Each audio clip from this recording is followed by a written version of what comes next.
ngandhaping Kori Wiranggung dening punjainipun Bapak Hendri Derajat Wibowo SHMKN sekalian pratela pahargyan wonten Ratu Ribika sampun paripurna. Sadereng paripurnan pahargyan mugi panjenenganipun para tamu kakung putri tasih jenjem lenggah sinartan jumurung puja-puja stuti tumanduk kawek ingkang sinugraha. Dene pangrengga swasana miwah gemaring pahargyan panjenenganipun para tamu badhe kadherekaken campursari modern putra mbarep ingkang dipun werdani nggih Raka Mas Genta. Mangarya sesarengan kalian sound system Puspita Laras dalasan video syuting barokah ingkang mijil saking Tohudan.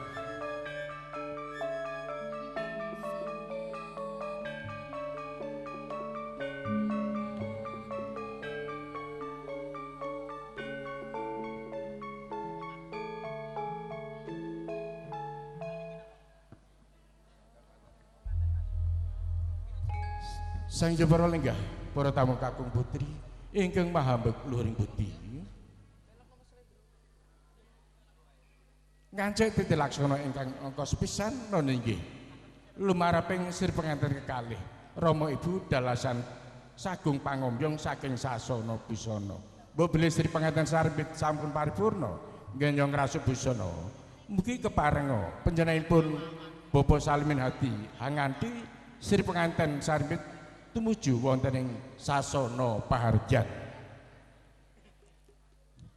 Kunjuk dumateng panjenenganipun Bapak Suparno Sarjana Ekonomi, Bapak Adi Rianto dalasan Bapak Medi, ugi panjenenganipun Bapak Rubadi sekalian, mangke keparenga daya-daya jengkar saking sasana Palenggang. Tumuju wonten ing sasana wara ingkang sampun sumadya dening kadang kula Pranata Pitaswara.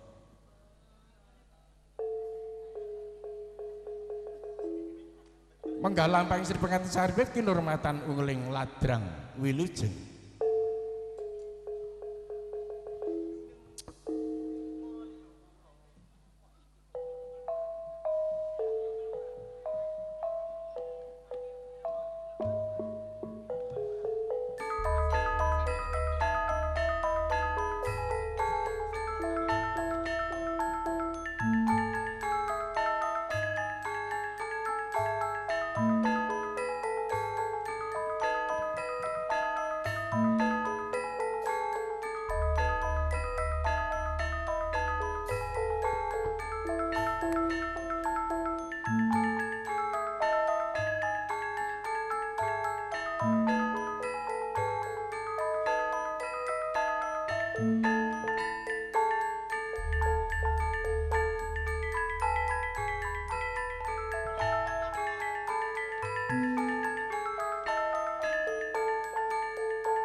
Kawistara sri pengantin sarimbit dalasan Rama Ibu para sagung pangombyong sampun lumebet wonten ing sasana pahargyan. Kanthi menika kunjuk dumateng panjenenganipun Bapak Salimin Hadi. Mugi kepareng masrahaken sri pengantin sarimbit saking panjenenganipun Bapak Garman sekalian. Kunjuk dumateng panjenenganipun Bapak Salimin Hadi sumangga nuwun pedal dalah sasana wara kawula aturaken. Assalamualaikum warahmatullahi wabarakatuh. Bismillahirrahmanirrahim. Alhamdulillahi rabbil alamin. Wassalatu wassalamu ala asyrafil anbiya wal mursalin Sayyidina wa maulana Muhammadin وعلى آله وأصحابه أجمعين لا حول ولا قوة إلا بالله العلي العظيم أما بعد.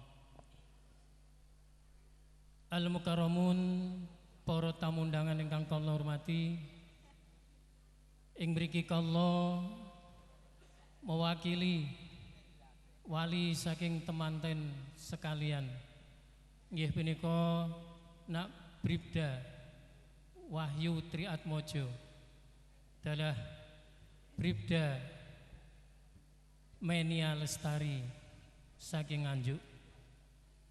Pertama-tama marilah kita memanjatkan puji syukur kehadirat Allah Subhanahu wa taala dengan ucapan alhamdulillahirabbil alamin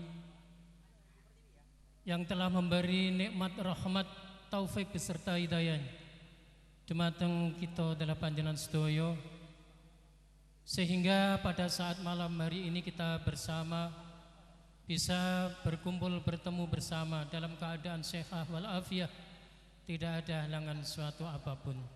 Semoga dengan kita syukuri bersama ini, semoga senantiasa dilimpahkan mulai dari dunia ini sampai besok di alam akhirat. Amin ya rabbal alamin. Kedua kalinya salawat beserta salam semoga terlimpahkan kepada baginda Nabi Agung Muhammad sallallahu alaihi wasallam yang kita harapkan syafaatnya baik di dunia ini hingga di yaumil qiyamah. Amin Allahumma amin. Bapak Ibu yang terhormat, di sini kami mewakili keluarga besar Bapak Garman adalah Ibu Faizah Garman dari Nganjuk akan memasrahkan putra putrinya kepada besan, yaitu Bapak Rubadi adalah Ibu Titin Suhartini. Dan mulai saat ini dengan ucapan bismillahirrahmanirrahim, alhamdulillahirabbil alamin, tawakkaltu 'ala Allah, la haula wala quwata illa billahil aliyil azim. Anak kami berdua, Wahyu dan Fitri Menia Lestari, kami serahkan kepada Bapak Rubadi adalah Ibu Titin Suhartini. Maka dari itu, apabila ada kekurangan dan kesalahan dari kita semua keluarga besar dari Bapak Garman adalah Ibu Faizah Garman dari Nganjuk, ada kekurangan dan kekhilafan, kesalahan yang kami sengaja tahu tidak, kami mewakili mohon maaf yang sebesar-besarnya. Dari kami, apabila ada penyampaian dari pribadi kami ada kekurangan dan kesalahan, kami juga mohon maaf yang sebesar-besarnya. Kami akhiri, wallahul muwaffiq ila aqwamit thoriq. Wassalamualaikum warahmatullahi wabarakatuh. Kaditatas tetes gamblang wijan, wijiling pangandika saking panjenenganipun Bapak Garman sekalian lumantar panjenenganipun Bapak Salimin Hadi sampun paripurna. Ing mangke mugi katampi saking panjenenganipun Bapak Rubadi sekalian lumantar panjenenganipun Bapak Suparno sarjana ekonomi. Kunjuk dumateng panjenenganipun Bapak Suparno sarjana ekonomi, wedal dalah sasana wara kawula aturaken. Bismillahirrahmanirrahim. Assalamualaikum warahmatullahi wabarakatuh. Alhamdulillah, alhamdulillahirabbil alamin, wassalatu wassalamu ala sayyidina Muhammad wa ala ali Muhammad. Asyhadu alla ilaha illallah wa asyhadu anna Muhammadar Rasulullah. Amma ba'du. Kunjuk dumateng panjenenganipun para sesepuh pini sepuh ingkang satuhu dahatken abekten, para rawuh putri miwah kakung ingkang tansah kinurmatan, langkung-langkung dumateng panjenenganipun Bapak Salimin Hadi minangka talenging atur saking panjenenganipun Bapak Garman kalian Ibu Faizah ingkang pitalu wonten dusun Lengki RT Setunggal RW Kali Desa Prayungan Nganjuk Jatim. Ingkang sepindah Bapak Bupati sekalian ngambali ngaturaken sugeng rawuh wonten ing gedung Taman Sari menika saperlu paring donga pangestu dumateng kemanten kekalih ingkang sesilih inggih menika Bribda Wahyu Triat Maja Sarjana Ekonomi daup kalian Bribda Fitri Menia Lestari. Saderepun kawula nglajengaken aku atur sumangga kula dherekaken tansah ngunjukaken raos puji syukur dumateng ngarsanipun Gusti ingkang Maha Agung ingkang sampun paring pinten kanikmatan katitik wonten ing dalem menika kula panjenengan sami tansah pinaringan nikmat sehat, nikmat sempat saha iman wonten dalu menika kula panjenengan sami tansah dipun paringi kesempatan silaturahim. Salajengipun Bapak Salimin Hadi kula ngaturaken panuwun sanget bilih panjenengan sampun kersa nderekaken temanten kekalih dipun suwanaken dumateng pawiyahan mriku. Salajengipun sumangga samangke panjenengan sami kula suwun pinarak lelenggan ngekecakaken dumugi paripurnaning acara ingkang wonten ing dalu menika. Mbok bilih sampun mangke sampun paripurna panjenengan sami badhe kondur Bapak Bupati sekalian tansah nyuwun donga pangestu mugi-mugi panjenengan sami saged kondur kanthi slamet wilujeng lir ing sambekara dugi dumugi dalempun piyambak-piyambak. Mbok bilih atur kula cekap semanten menawi wonten klenta-klentipun anggen kula mat.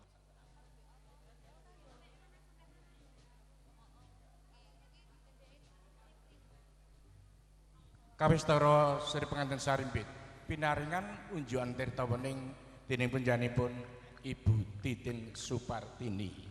Pangajap mungging tembe sageta wening jroning penggalih.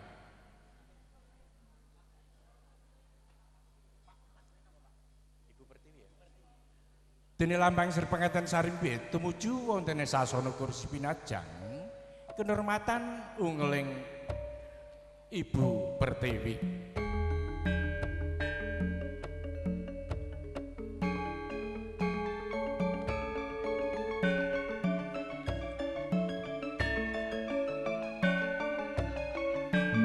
Wes paripurna atur pasrah dalah panampining manten kekalih. Sigra pinaringan unjukan tirta wening dening Ibu Titin Supartini.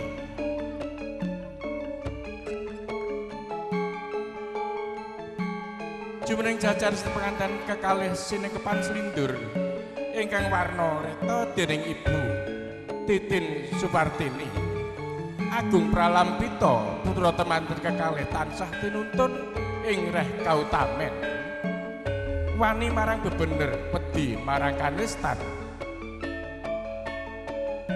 Temanten kekalih tumunten binaya nglampahi rinangkul kaampit-ampit dening ingkang Ibu jengkar saking sasana serah tinampi tumuju mring palengganira. Kandha sesanti Jaya-jaya Wijayanti laju lampahe Kang Pindha Nalendra. Dupi wis ndungkap ungyan kang tinuju inggih ing dampar rinengga sigra lenggah jajar keketeraket renggang gula kemepyur pulut sumerar cahyane ilang sipating titah pindha dewaning asmara kang mangeja wantah.